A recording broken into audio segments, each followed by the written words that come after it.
Welcome to Follow Your Joy podcast, where intuition is the doorway to your wisdom, your genius, and your joy. I'm your host, Marla Diane, and I've been transforming creative entrepreneurs' lives for over 26 years. Through 2 businesses as a success coach and a business strategist, and prior to that, an entertainment publicist and a talent manager for 2 decades. It's time to make joy your inner GPS for life and business decisions rather than lean on your logic and reason first. You'll not only be following what is most authentic to you and for you, but you will live the beautiful life that's meant just for you. You'll come to learn that following your joy is a life and a business strategy. Listen in for inspiring entrepreneurial stories and solocasts that illuminate how by trusting your intuition, you'll create a fulfilling result. Want to learn how to access, trust, or up-level your intuition? Join me in the conversation to find out how.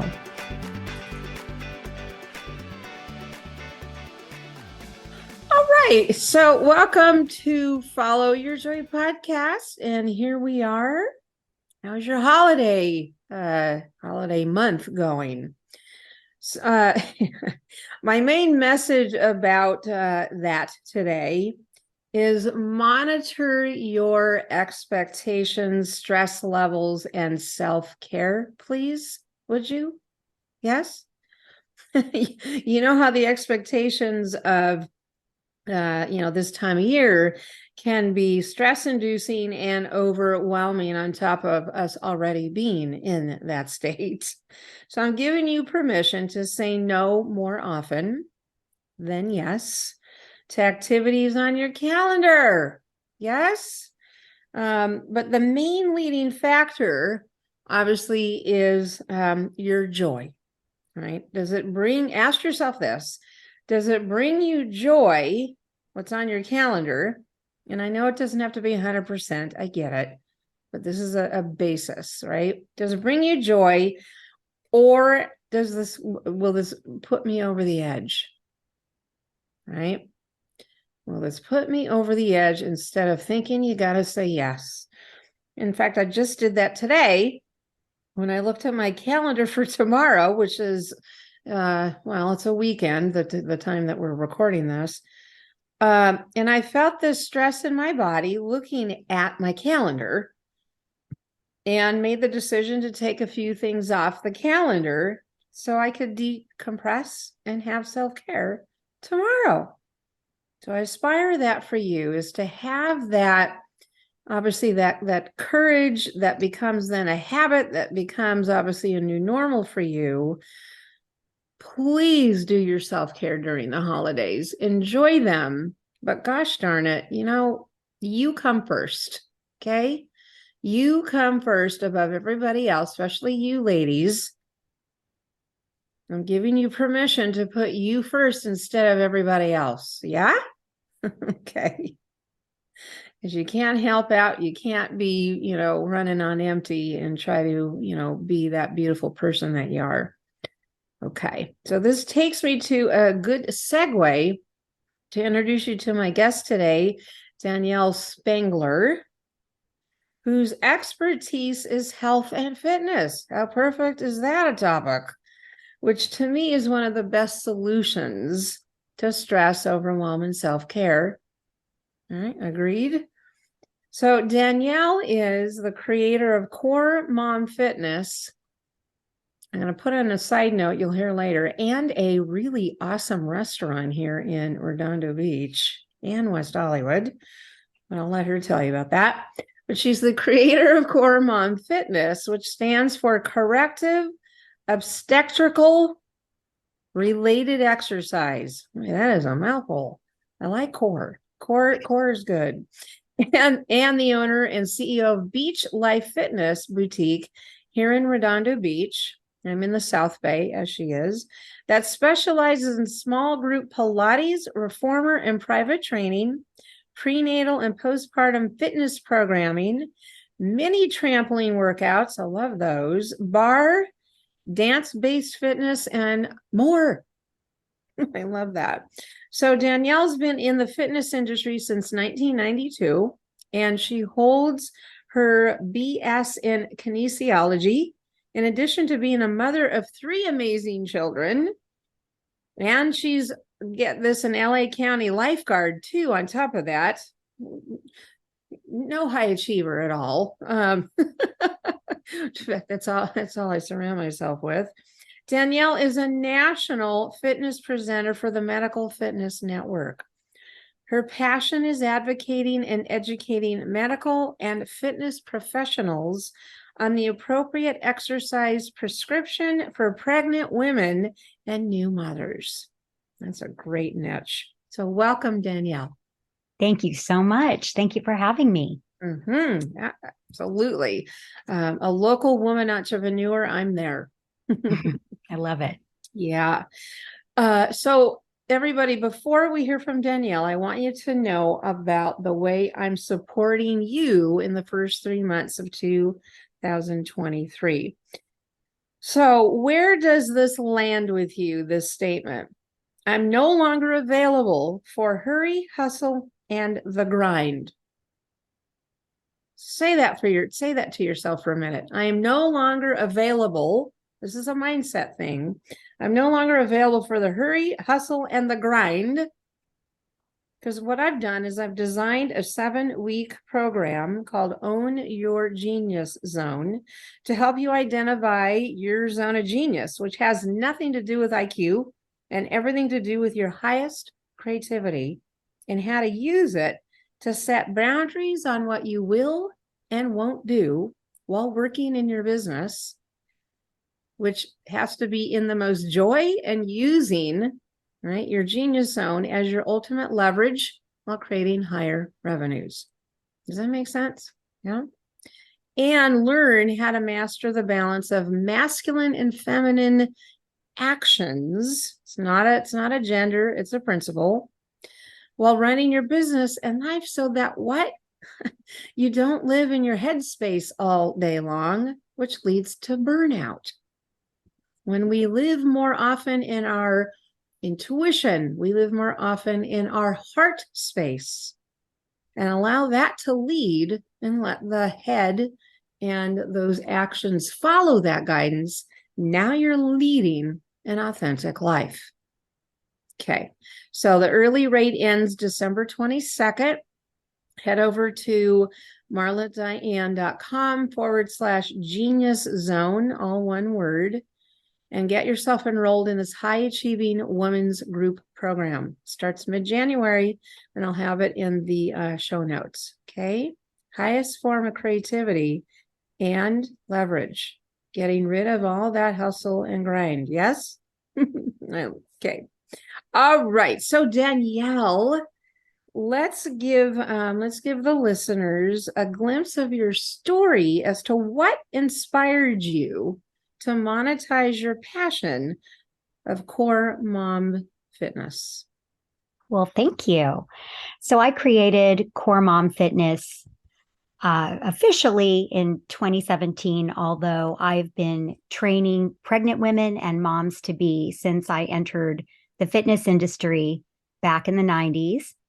And then I myself became pregnant. I was recruited by the National Academy of Sports Medicine because my specialty started to become pre and postnatal fitness. I was seeing all of my clients at Sports Club LA on the West Side that were pregnant. I became the pre and postnatal master trainer on hand. So they recruited me to co-write their first continuing education program for other fitness professionals for prenatal fitness.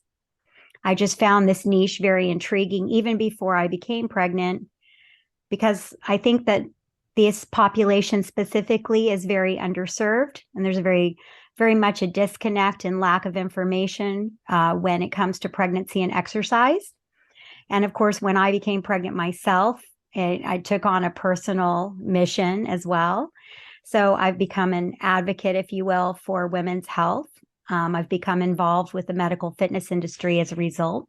But over the years, and of course, having 3 children myself, I've worked with a lot of my peers, most women in the South Bay have taken my class at one point or another.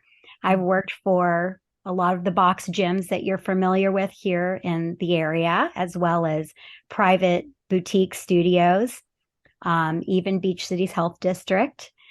And as my children got older, I had an opportunity to work for a private studio in Hermosa.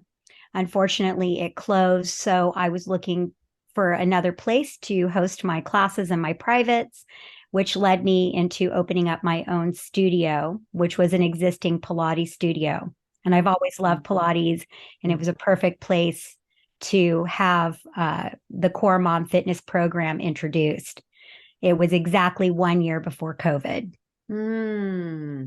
Interesting. Okay, so you said it was before you even got pregnant that you got interested in this niche. Yes. Yeah, over at Sports Club LA. When you got pregnant, what helped you with that knowledge that you then had? Well, it was, I felt very empowered, which is my, objective for women, is that they understand their bodies and what they can and maybe should not do during and after pregnancy that's going to affect their quality of life, not just during that time of their life, but long term. Because I do treat a lot of women now, again, who are my peers, who are menopausal. And honestly, what we did during and after pregnancy sometimes still comes back to haunt us. Pelvic floor dysfunction is a real thing, and it affects, it's even including back pain, knee pain, hip pain, et cetera. Sometimes it can be traced back to when you had children. So we know a lot more. When I started in the 90s, there was very little research. There was very little understanding. We know so much more now. Pelvic floor physical therapy has definitely exploded. You can find more physical therapists specializing in this. Still in the fitness industry, there's a little lack of fitness professionals that understand this population, but I'm very passionate about it, as you can probably hear. Yeah. And I really love giving women empowerment, as I did for my own self. So it was really nice to understand. And obviously, when I became pregnant, I got that firsthand understanding. There's one thing to instruct people when I had not been pregnant yet and didn't really understand what that looked like.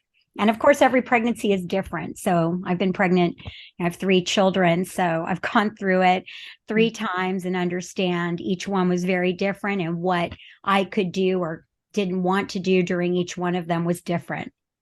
Interesting. So was there anything for you personally? Was there anything physical going on with you during your pregnancies, or was just you felt empowered just, in general?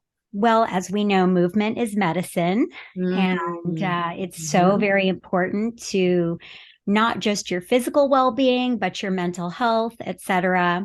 So I know that I was very lucky that my pregnancies, for the most part, were very easy, with the exception of my third, which I ended up on bed rest.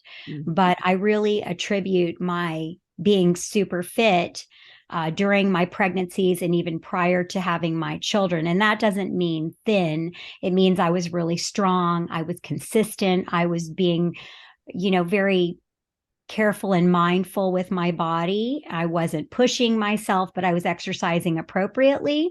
And I had a really easy time recovering. And so far, knock on wood, pretty easy time during menopause. I mean, I wouldn't say it's fun for anyone, but I am very grateful that I've been, exercising consistently for so many years, because it really has made such a difference when I talk to my clients or my peers to compare what they've been going through. I do really praise exercise and movement for what I personally have experienced. No, absolutely. So are menopausal women also taking your courses, or is it just the pre and postnatal? Yes, it is definitely evolved, and we called it Coremom because it relates to pregnancy, but women of all states are welcome, and they do join our classes. And Mhm. starting in January, we do have 3 different levels that will really identify. One is more for pre and postnatal, one is more for women who have maybe, children who are a little bit older, and so on. And I highly recommend these kinds of classes. They are kind of a unique niche. They can be done at home, they can be done over Zoom. We do privates over Zoom as well. And of course, during our closure and COVID, we did a lot of online group classes. So anything like this is really important for women's physical health. Yeah. Okay. Yeah. Very, very important. So what brings you then, the theme to this, podcast, what brings you the most joy in your work and your business? Yes, I love this question. What brings me joy is seeing my clients see results. And again, for me, it's not just about being fit and having weight loss or whatever your fitness goals are. It's about seeing people being able to have a great quality of life and to be able to function. Like, for example, I have clients who have different injuries. As I mentioned before, knee pain, maybe they have hip pain, maybe they have incontinence, which goes back to the pelvic floor dysfunction. And as you know, that's uncontrollable leaking. A lot of women experience it and they're embarrassed to talk about it, but it affects your quality of life. So to hear my clients come back and say, I feel great and I'm not having these issues anymore, and I can run around with my children or my grandchildren. I can go skiing. I can do the things that I want to do that make me happy is such a gift to be able to give people. It's more like mental health. Absolutely. Yeah. I mean, you're really the end result, over and above or I should say, following the physical healing. It's the mental health that comes with it. Absolutely. It's so wonderful to see people take charge of their life. And, I think that unfortunately, generationally, exercise is either, looked at one way or another. Some people, I would say more in my generation, the theme of the 80s and the 90s was no pain, no gain. And I think that connotation still exists. And then you have people of another older generation that maybe never were really frequent or consistent exercisers, and they just really didn't get into it. And they may, or less, doctors are kind of put on a pedestal and they listen to a doctor, which, again, doctors are not fitness professionals or nutritionists. They don't have very much training in that area. So they're more likely to prescribe medication and not give women more preventative options. So I do feel like women are learning how to move and what they should be doing in order to help themselves for the long term. Terrific. It's so important to look at, and this is one of the things, I should say, one of the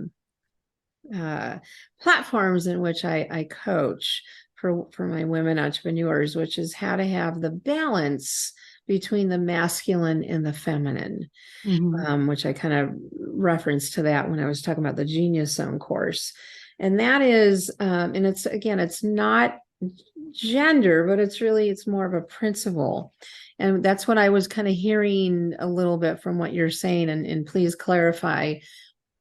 It's almost like if you apply the masculine feminine principle, and this is what I mean, is that in our daily work, and again, apply this to exercise, what you've just said about no pain, no gain. Well, that's a very masculine statement, right? And I don't know if I believe in that. Okay. In business, if you don't have a balance between the masculine, feminine, as in the logical, the functional, the strategies, the systems, the making of the money, all of that, which happens to fall under also the grind, and you're in your head, versus feminine And that's feminine arts. That's the feminine, expansive way to live, which is creativity, connection, collaboration, spirituality. What I think I said connection already. Creativity. It's a very expansive way to live. It's also intuition. It's from the heart. Okay. Absolutely. All right. So when you allow yourself to have the balance of both, rather than what we have been taught, no fault of anybody's, I'm not pointing any fingers here.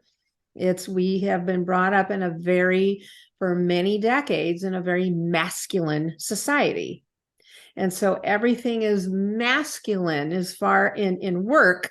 And we wonder why we're in burnout, because we don't have the balance of, okay, you've been in your head for 4 hours, get out of your head, get out of the strategy, get out of the hustle, get out of that mode and move into the feminine, from taking a deep breath to shifting your energy to walking outside, pulling away from the laptop, go taking a break, go take a walk in the park, go do something. Go play your instrument, go exercise, go on your yoga mat, whatever it happens to be, is that instead of pushing through it, which is what we've been taught to do, that's what has led to so much, it's just all across the board burnout. And I am here to teach the opposite. Right? Awesome. So with that, and especially leading with your intuition, which we'll get into in our next topic. Does that apply to the exercise world? 100%. Yeah. Yeah. Talk to me. So I 1,000%, I was just thinking about it while you were talking. Yeah. Well, to your point, not just burnout, but injury. When you push through, you're going to hurt yourself. I mean, in life in general, when you're tired and you're going to make mistakes because you haven't slowed down and processed. So I'm definitely a very big believer. And of course, I'm not the trainer I was 30 years ago. And I know a lot more. And I've obviously been through, multiple phases of my life. So understanding what it means and what it looks like to slow down and to not push through is huge. And I've learned that myself as a business owner as well. Okay. So, yeah. Yeah. Okay. That really resonates with me. Yeah. Terrific. And I guess you can also look at, it's having a balance, and I'm not an expert, you are in the fitness, but having that balance of, whether it's the Pilates and the, what are those, the HIIT workouts and the lifting of weights and all that, which is important. And then you have the slower, the more feminine, which is the yoga, the floor exercises, right? So is that where I'm?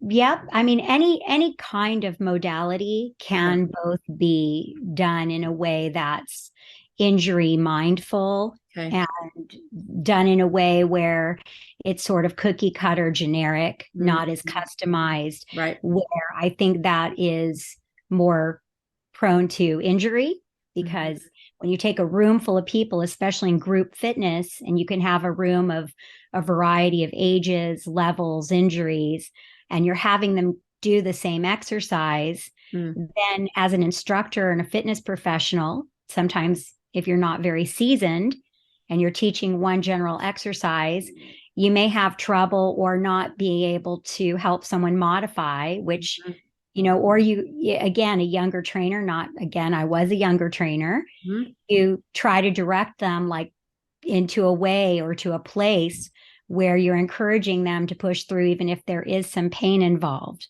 because that was the mentality. Right. And is somewhat in some places, because the fitness industry is very masculine. Right. So it is really tricky in finding that balance. But I do think that women understand a little bit more that, and men too, that they're not, especially when they reach our age, that they're not meant to push through the pain and they need to listen to their bodies more. They need to find the right kind of exercise for them. And it doesn't mean that if they're doing Pilates or yoga, that they're beginner or that they're weak. It just means finding the right modality that serves their needs and their bodies. Good. Yeah. Very, very good. Okay. Spoken from a true expert. Thank you. All right. Well, being that, as I was just saying, is that intuition. This is the theme to not only obviously my coaching business and my life to the best of my ability, but again, follow your joy, which has to do with your intuition, right? That's the lead, not our head, right? Not our logic, not our practicality, not the function of life that has an absolute place in our life every day, but to lead with your intuition. Right. Absolutely. Lead with that.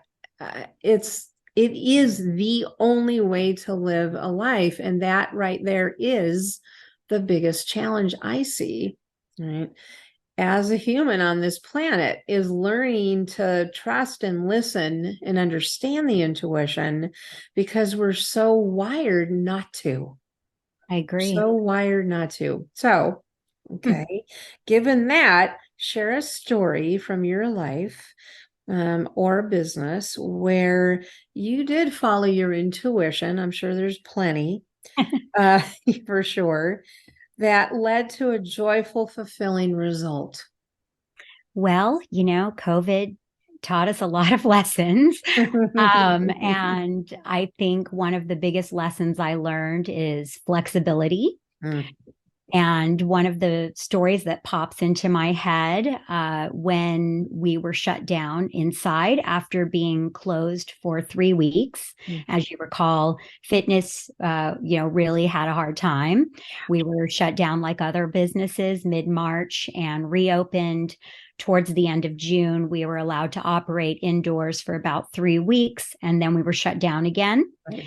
Yeah. And so I could not afford to not keep going. And I also didn't want to break any rules.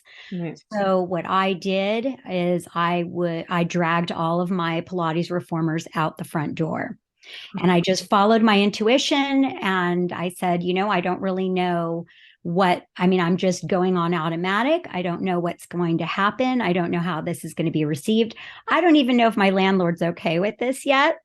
But my reformers fit through my front door, and I was very lucky because we have our own parking lot. My reformers are portable. They're on wheels. So I had a lot of things going for me that other Pilates studios did not. A lot of reformers are not portable, and they're very big and bulky and impossible to move. So I just drug them out with my only instructor that was left with she and I. We had 4 reformers. We set them up in the parking lot and we started doing classes. And shortly thereafter, just like we pivoted with dining and had to construct outdoor dining where there was no dining, back to my restaurant, a wonderful husband and business partner helped me make this beautiful outdoor oasis in the parking lot with the permission of our landlord. So we made this, very nice area with turf and pop-ups, and he was super sweet and patient. And we had that area until May this year. No kidding. We were doing outdoor Pilates workouts. And how this helped my business is I was the only one doing it for a while, and my business exploded. So I went from having 4 reformers to having to buy more and more, and our classes grew, and I was able to bring back more and more team members, and I had to end up eventually hiring more team members. So when we came back from COVID, we were a team of 2. And then by the end of the summer, we were a team of 4. Yeah. And now we are a team of 13. Oh my goodness. And we went from 4 reformers to 8. And we went from 10 classes a week to over 40. Oh my goodness. And we went from 10 members to over almost 200. That's crazy. And that's because of moving outdoors. I really attribute it to that. I was only open for, a very brief time before COVID happened. Yeah. People were just starting to find us. And I also collaborate, which is I use my intuition for that. So I collaborate with other women, local small businesses. I Mm, actually house many of them as tenants within my business, within my brick and mortar. hmm. So I've had to use my intuition with that a lot as well. Yeah, absolutely. Oh, so you were doing the outdoor before a lot of other people were doing it, is what it sounds like to me. Yes. I mean, Yeah, definitely with Pilates because it was such a niche. I mean, you yeah, saw HIIT yeah, workouts and yeah. yoga outside, but definitely not really Pilates reformer No. Hmm. because it was hard for them. Yeah. Yeah. I mean, I definitely saw, little spurts here and there of gyms that brought their equipment outside, right? Put it in, created something like what you did, but it sounds like you were doing it kind of ahead of the pack, that you just like intuitively went, okay, it's now whatever month it was of 2020, April, May, that you went, okay, we got to find another way to do this. Yeah. Absolutely. Yeah. And it's scary and I wasn't sure it was okay, Yeah. but I was going to beg for forgiveness later if that were the case. Because I'm a fighter and I really Yeah. wanted to. I mean, obviously none of us saw what was coming. We had no idea it was going to be 2 years Oh outside. my gosh. But Yeah. so happy we did do that. We've kept Mhm. all the clients. Mm, Everybody was very, very happy. And we had the opposite. I watched many small studios close mm, and we thrived. So I'm very grateful to that. mm. That's a really wonderful story. Thank you. Yeah. Thank you. Really well done. You're very, you're the entrepreneur. You're very resourceful. You think on your, and I'm not going to say think on your feet, you feel on your feet through intuition. And yeah, yeah, good story. Thank you. Thank you. And I'm curious on this is a side question, and I think you're going to be able to answer this pretty quickly. How do you know it's intuition versus logic? Oh, wow. I feel like intuition is more of a feeling. Mm-hmm. I think that definitely logic. I don't know how I would define it, except I do use both in my business, and logic Mm-hmm. feels like more of a straightforward approach, maybe. Mm-hmm. Intuition feels like more of a kind of gut feeling, if you will. Yeah. Yeah. Good. So Yeah. I Mm-hmm. I mean it's hard to say. I mean, there's some things that I would definitely say are more of a logical approach that I use. They just make sense, they're straightforward, and there's some that just come to you that it's like that inner voice that you need to listen to. Correct. Yeah, Mhm. very, very much so. Yeah, and it's a body thing. It's a body thing where, you're feeling something, you're feeling the vibe, you're connecting with the vibe, you're connecting with, it's like this message. Mhm. It's a knowledge, it's a wisdom. It's not an action. It's Mhm. a wisdom that goes, try the parking lot. That's right. Right, try the parking lot. And I don't know what your response was, but like, what? Do what? Right. Absolutely. I mean, it wasn't logical. It wasn't like straightforward to think that would have been Mhm. the solution. Right. But, Correct. that was the solution for me at the time that was intuitive. Yeah, very much so. 100%. And then as I say in my formula, then you put the feed on that guidance. Mhm. Right. Then you take the masculine, you start taking the action, you start making the plan, you start getting into the logical, like, okay, great, let's get it done. Yep. Yeah, beautiful. Okay. So, based on your experience, I'm kind of wrapping this up. Based on your experience, what's a tip that you can give the creative entrepreneurs, some support? What tip do you want to give? Wow. I do have so many tips. I Mm-hmm. think the one going back to being flexible, Mm-hmm. thinking outside of the box for solutions, not being so hung up on one idea or one way to do something. Great. The other tip I would like to give is, again, I'm a big collaborator, and that is, to me, so huge. It's so huge to be able to support other businesses and work with other businesses and come up with amazing ideas together and support one another. And I just love that. Yeah. So collaboration, I think, is very, very powerful.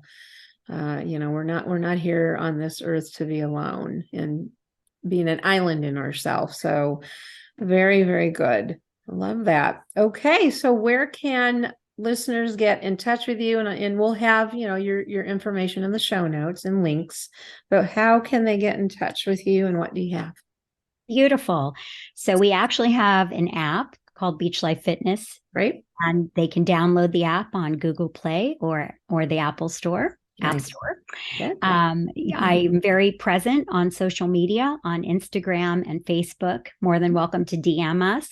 Right. Of course, my email will be available as well as my other contact information, but love to have everyone check us out on social media because we like to have a lot of fun. It's entertaining, it's informative, and it's just fun. Yeah. Terrific. Okay, good. Thank you so much. So appreciate this was a very intelligent, conversation. I mean, yeah, thank you so much for being here. Thank you. I loved it. Yeah. All right. All right, everyone. Good. Till next week, as you work and live, and like I said, be, watchful of your stress levels during the holidays. You come first, take care of yourself. Always follow your joy, because in my world, success leaves clues, and that's the joy. If it's joyful, pay attention, because it's more than just a good feeling. All right. Happy holidays, everybody. Bye-bye.